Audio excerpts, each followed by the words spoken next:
Whenever we see cases of mass shootings, we investigate the stability of the person responsible. And that's what happens with notorious killers such as Dylan Roof, James Holmes, and Adam Lanza. But mental health is also a factor in cases of suicide. Investigative reporter Chris Horne looks at how a Hampton Roads couple is striving to change the system. Yeah, Tom and Nicole, Joe and Joan Neely, lost their son earlier this year.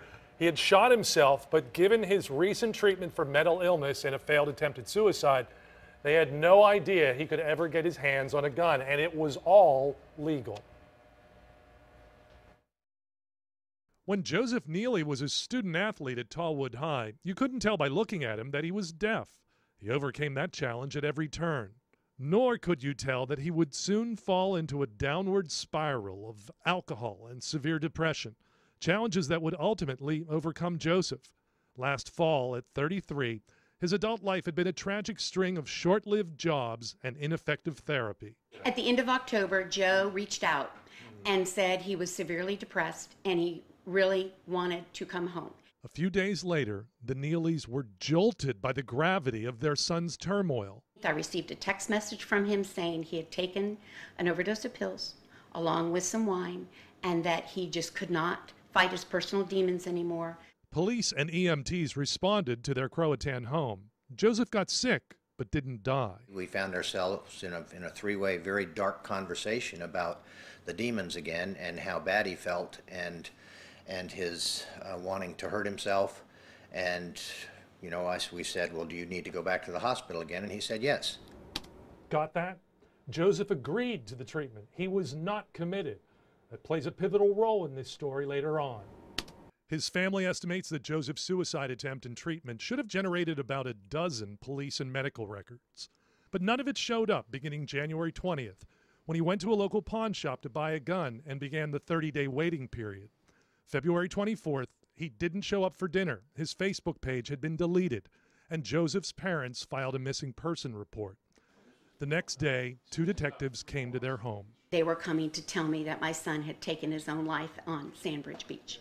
Joe and Joan Neely had no idea that their son had a gun.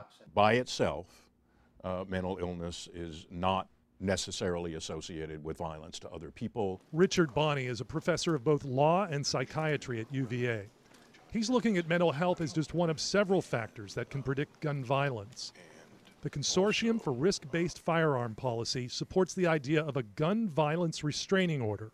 Among people that attempt to commit suicide, they are much more likely to be successful if they do it with a firearm.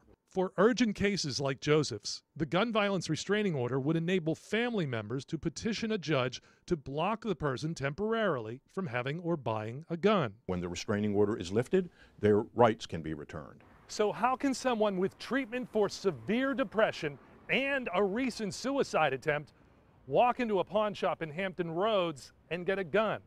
Well, if that person sought the treatment voluntarily, as Joseph Neely did, it would not show up in a background check. Here's the logic. It would be a huge mistake to make simply having been in a psychiatric hospital voluntarily a basis for disqualifying people of their gun rights, because that would clearly, among other things, discourage people from getting the help that they need, and it would be highly counterproductive. Both Bonney and the Neelys say they acknowledge the Second Amendment and the right for mentally stable people to have and purchase guns.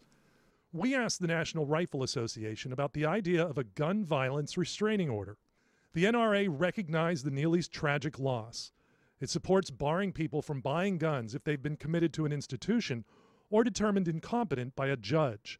The organization also supports efforts to make sure that states submit mental health records to the background check system. We need to focus on what we're doing in Virginia, and we need to do a better job of looking at the individual before they buy a firearm. Joseph should have never been able to get his hands on a gun legally.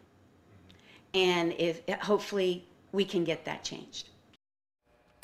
Now, 3 states have measures already in place where law enforcement can assess whether a person can have or buy a gun based on imminent danger to self or others. They are Connecticut, Indiana, and Texas. The latest effort to get a similar law passed in Virginia did not make it out of committee earlier this year.